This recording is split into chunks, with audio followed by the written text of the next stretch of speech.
Okay, hello everyone, and welcome back to your YouTube channel. And welcome back to this very interesting video today. As you must be aware, some of my students, master students, they are taking classes about power system analysis. And one very important topic inside power system analysis is the fault calculations.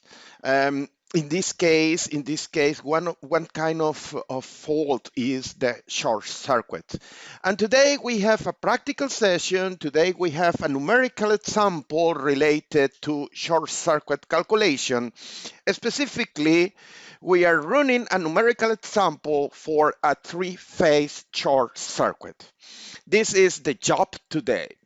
Well, let me start with this very interesting and very nice circuit over here. This is a very small power system. This is a very small power system, and you can see here the single line diagram.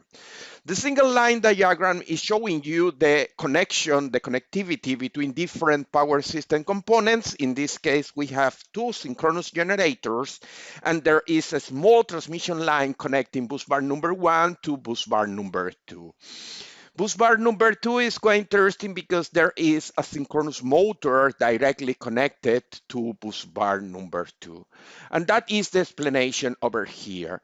The small power system consists basically of two synchronous generators, G1 and G2, connected through a transmission line. This is the transmission line over here in the single line diagram to a synchronous motor M, okay?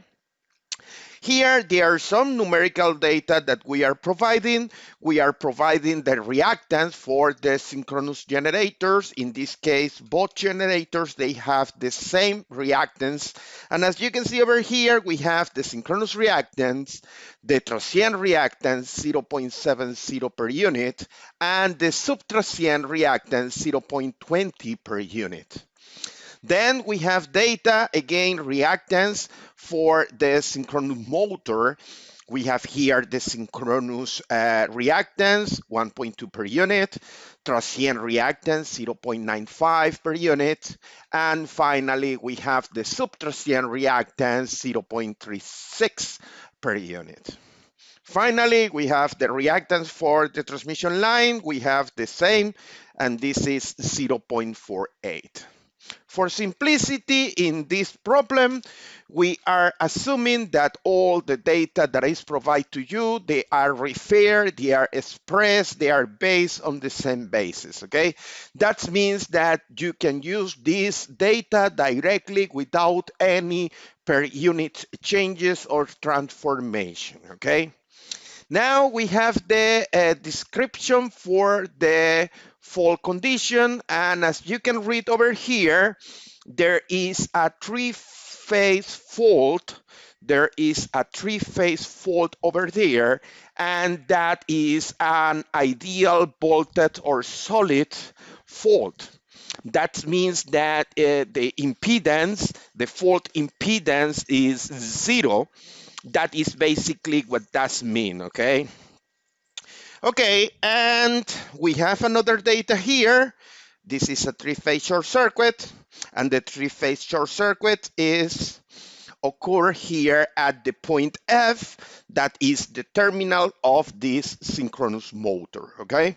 That is basically what we are saying here, but something very important for all of you is that we know the conditions previous to the fault, and in this case, the statements say that the voltage previous to the fault here at the bus bar number 2, the voltage before the fault is 0.90 per unit. It's a voltage that is the steady state voltage previous to the fault or before the fault. And also, we know that before the fault occur, we have two currents over here, the current provided by generator 1 and generator 2. What is here is, as you can see, there are two generators. Each generator is producing some active and reactive power, and they are sending some currents, and that current add up here at the transmission line, and finally is delivered to the motor, okay? This condition over here, generator 1 is producing 0.7 per unit current, and generator 2 0.8, okay? These are conditions before the fault. Okay, now we have 4 very interesting questions here. The first question, question A, calculate the current, internal EMF, electromotive force for each machine, rotating machine. Generator 1, generator 2, and the motor before the fault. What we are looking here is to calculate the internal voltage of each rotating machine, and that is question A. Question B, calculate the subtrasient current contribution to the short circuit of each generator and the motor during the fault conditions, but in this case we are using the EMF method, okay? Very interesting question. We are using the electromotive force method to calculate the short circuit contribution of each rotating machine. And question C is to calculate the subtrasient short circuit current at the terminals of the motor. And again, we are using the EMF method. Finally, we want to compare results between the most, let's say, the most accurate method, the EMF method, and the simplified method, and that is the Thevenin method. And for that reason, we have question D here. Calculate the subtrasient short circuit current at the terminals of the motor using the Thevenin method, okay? The idea of this question D is to compare numerical results between the EMF method and the Thevenin method.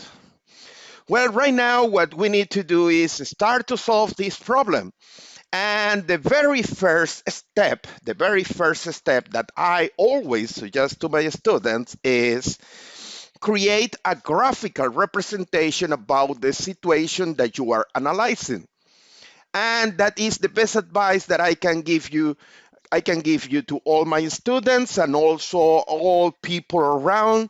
The first step must be creating a graphical representation in order that you understand what is the situation that you are trying to solve, okay?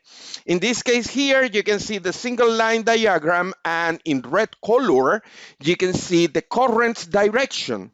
Of course, in this case, we are working with before the fault occurs, okay? This is the unfaulted system, and here we are showing you the current's direction when the system is working in a steady state and there is no fault, okay? This is the starting point for the solution of this problem. Next step, well, we need to convert this single line diagram into the reactance diagram, okay? What we are doing is, remember, a single line diagram is a graphical representation showing you some information about the power system and basically also showing you the connectivity. But we need circuits in order to perform calculations. And this diagram over here, to be honest, this is the reactance diagram before the fault. In this diagram, what we are doing is basically substituting every single power component by the equivalent model, the circuit model. In this case, for the rotating machines, synchronous machines, we are using the most simple equivalent model. In this case, we are assuming that we are using synchronous machines. We are assuming that they are round rotor and there is no saliency in this rotor and there is no saturation and so on. And as a consequence, we can use the most basic model. In this case, we are using the voltage behind the reactance, okay? This model over here, this circuit is basically before the fault, as is stated here. Before the fault, you can see we have three voltage sources, three ideal voltage sources, and those ideal voltage sources, they are the internal voltage for each rotating machine, okay? The first question, the question A in this problem, is to calculate, to obtain the values, the magnitude and angle of those internal voltages, okay? And that is extremely simple. That is extremely simple, okay? Let's start in a very basic way. The first thing that you must remember is that when you have your equivalent circuit, you can use circuit theory, you can use the circuit analysis that you are top expert, and you can use all the tools that you learned in the circuit analysis. One of them is that we can use here the Kirchhoff current law, and the Kirchhoff current law is very simple. If we go here to the node 1, we have two currents. We have the current from generator 1 on the top, generator 2 at the bottom, and both of them, they are going into this bus bar number 1, and there is a current going out, and that is the current that is going through the transmission line. What I'm telling you is very simple. We can say that the line and the motor current, because they are in series connection, both currents are the same.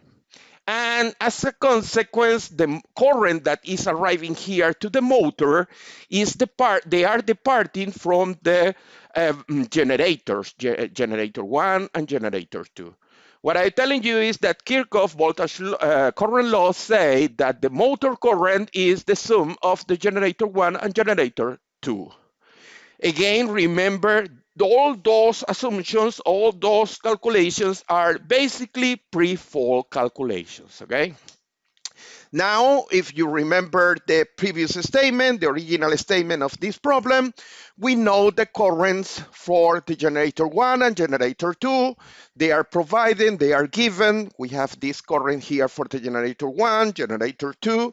The next step is just basically substitute those values into the Kirchhoff current law. And here we get the motor current. Here you can see the rectangular representation, and here the polar form. What is interesting over here is that you can see two important conclusions.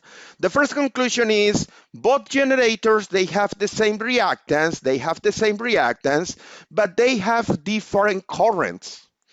And this is a topic that I put over here in order to make my student reflect about this. And the second very important point over here is, as you can see, the current that is taken from this motor, the current that is feeding this motor is 1.28 per unit. That is the magnitude of this current. And you can see that this current is a bit high, okay? Okay, let's continue with the solution. What is the next step? Okay, the next step is we want to know the internal voltages, okay? We want to know the internal voltages. But right now it's extremely simple process. Why? Because we already know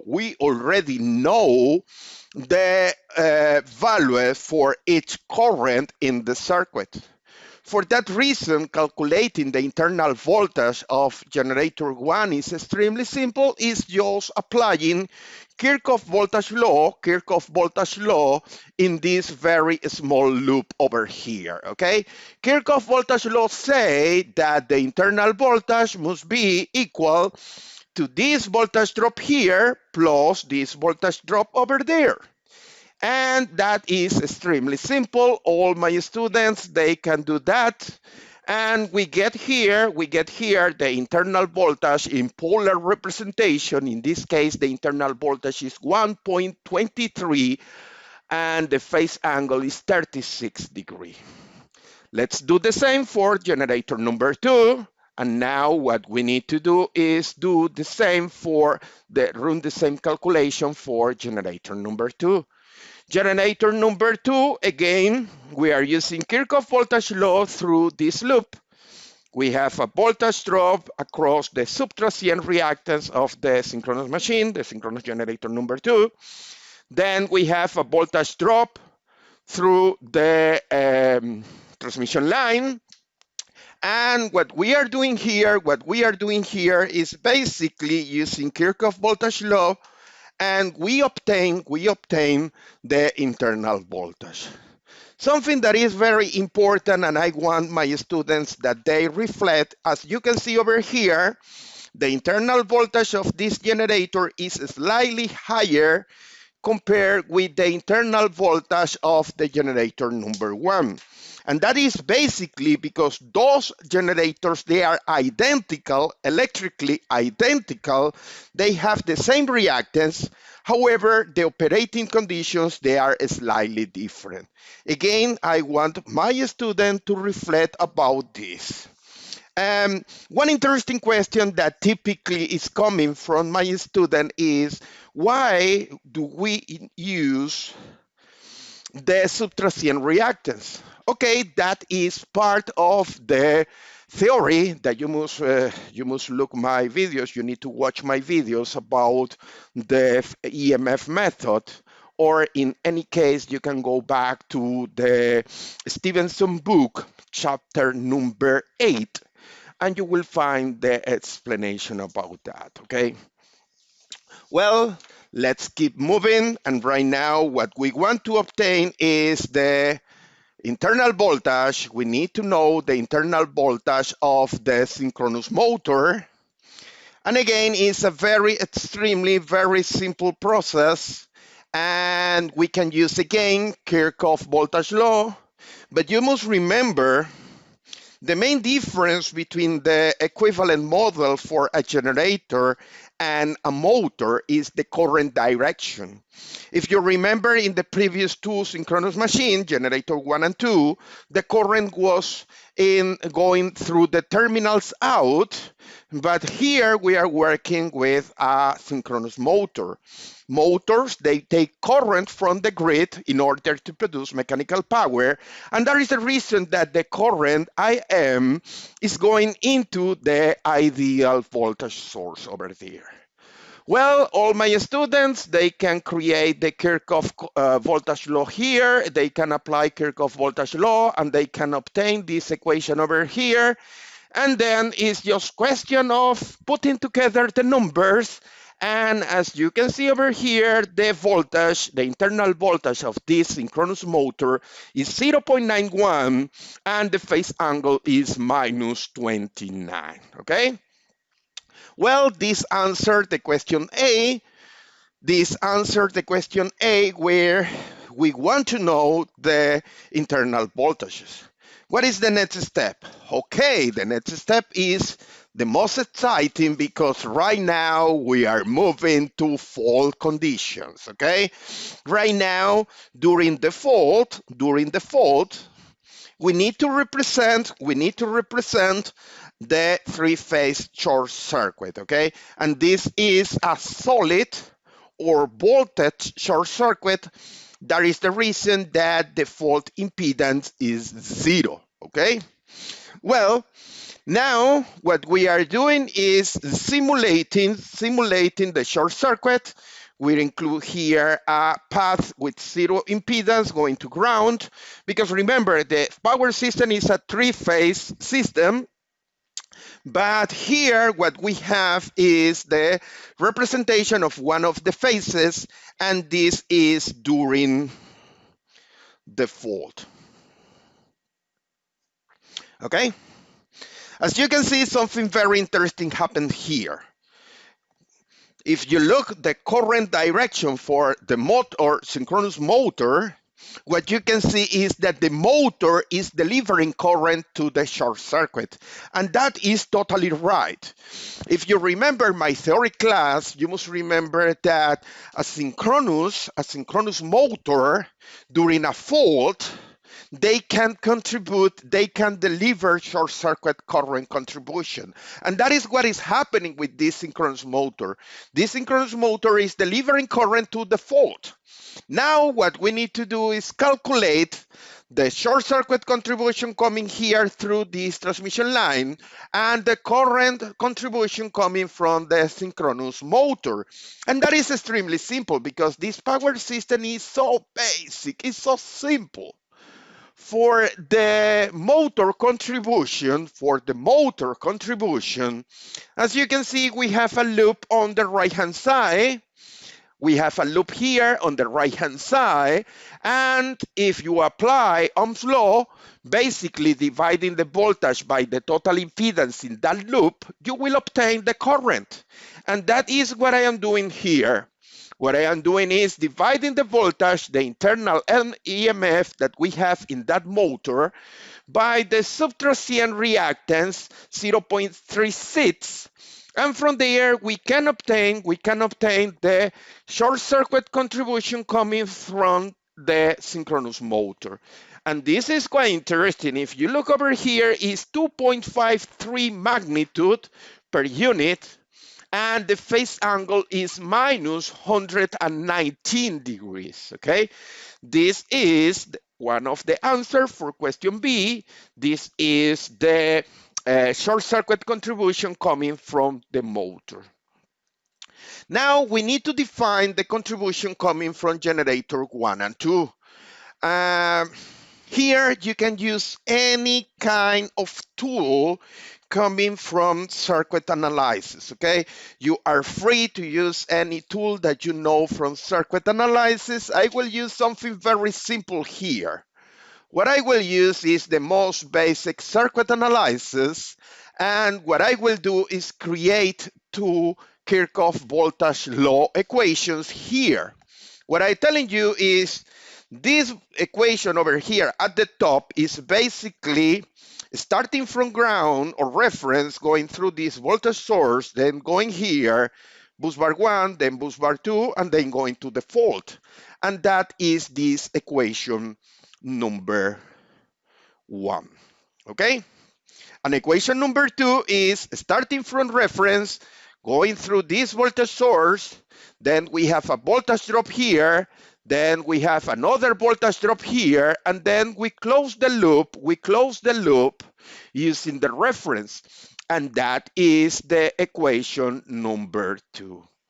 We have over there two linear equations where the current, subtrasient currents contribution of generator 1 and 2, they are unknown. What I'm telling you is that we can write the Kirchhoff voltage law equations in the way of a beautiful and a compact set of linear equations. And from there, what we need to find is basically the current contribution coming from the generators. My students, they can use any tool. They are allowed to use MATLAB, or they can use any kind of software, calculator, programming, Python, anything that you want.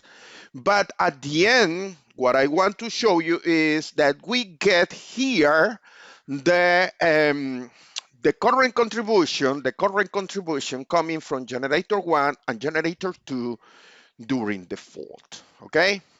That means that now we have the answers for the question B, and the question B was related with the current contribution coming from the synchronous motor and the current contribution coming from the synchronous generator, in this case, generator 1 and generator 2.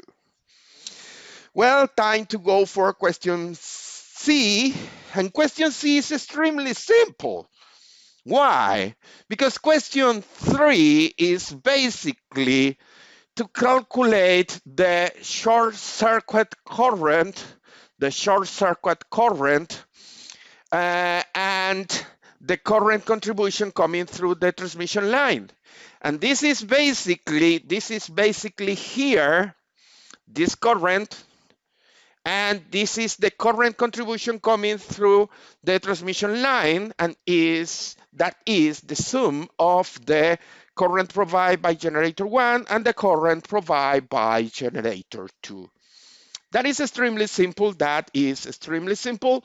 And all my students, they can do that. They can do that, okay? And finally, for question C, what we need to know is the short circuit current. Ba-bam. And that is extremely simple. The total short circuit current. And here, the total short circuit current is the motor contribution plus the current coming from the generators. And that is basically the Kirchhoff current law. And this is the answer for question C. The total short circuit current, you can see here the polar form representation, and on the right hand, you can see the polar representation. This is the rectangular on the left hand side, and this is the polar form, and that is very important. Because from here, you can see that the magnitude of this short circuit current is 4.05 per unit. If we are using the nominal current of this motor as a base, you can see that the current is at least 4 times the base, and that is a very important short circuit current, okay?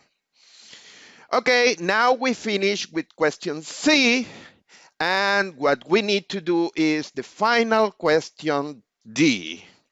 And the question D, to be honest, is extremely simple. Because for question D, what we want to do is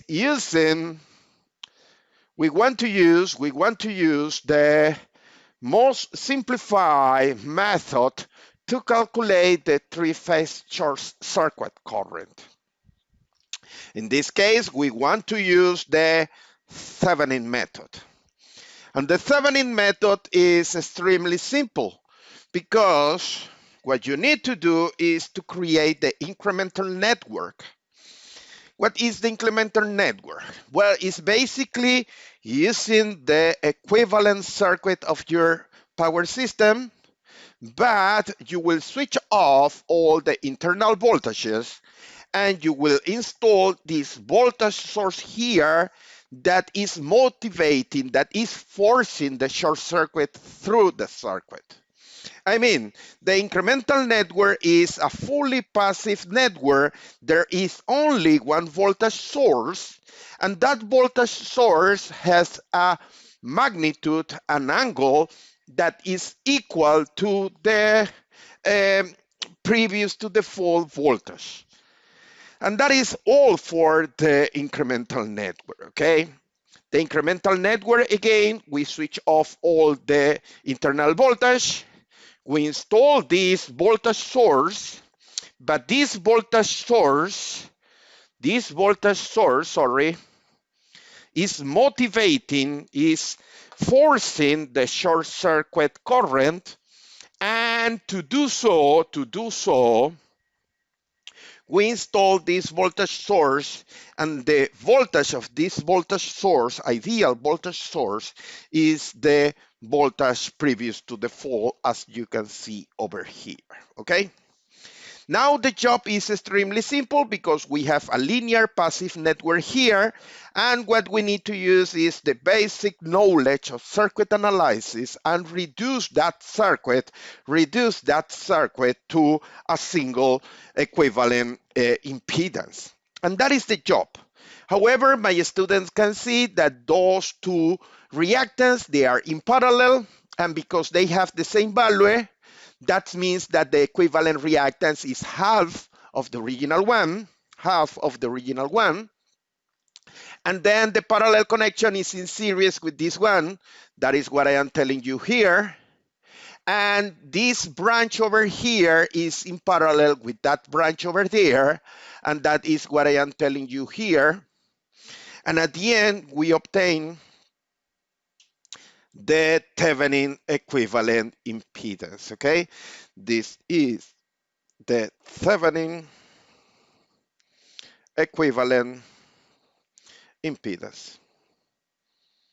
Now, we can obtain the fault current, we can obtain the three-phase short circuit current using just basic circuit analysis. If we divide the voltage previous to the fault by the equivalent, the Thevenin equivalent impedance at the fault point, we obtain here the short circuit current. And as you can see over here, the short circuit current, this is the polar form. On the right-hand side, you can see the polar form. And the polar form is basically 4.05 per unit. That is the result. This is the result for the question D. This is the short circuit current, the three-phase short circuit current when we are using the Thevenin method. Just for comparison, for this very specific case, for this very simple problem, as you can see, the currents using one method and the other, they are the same, okay? Well, this is the end of this video. This is the end of this very basic but illustrative example about short circuit calculation for a three-phase short circuit. And I use here two different methods, the EMF method, the electromotive force method, and I use also the Thevenin method. Okay, well, if you want, you can go to my GitHub, my GitHub repository, and over there you will find a MATLAB live script, and that MATLAB live script will allow you to follow all the numerical calculations and equations that I use here in this very basic problem. I highly suggest that you go over there to my GitHub, download the MATLAB live script, and also you can see and follow the calculations. Well, this is all for this video. Thank you very much for watching. Remember, if you like this video, please subscribe to my YouTube channel. Stay in touch. Thank you for sending those amazing emails and comments. Thank you very much. That's all for today. I will see you in the next video. Bye now.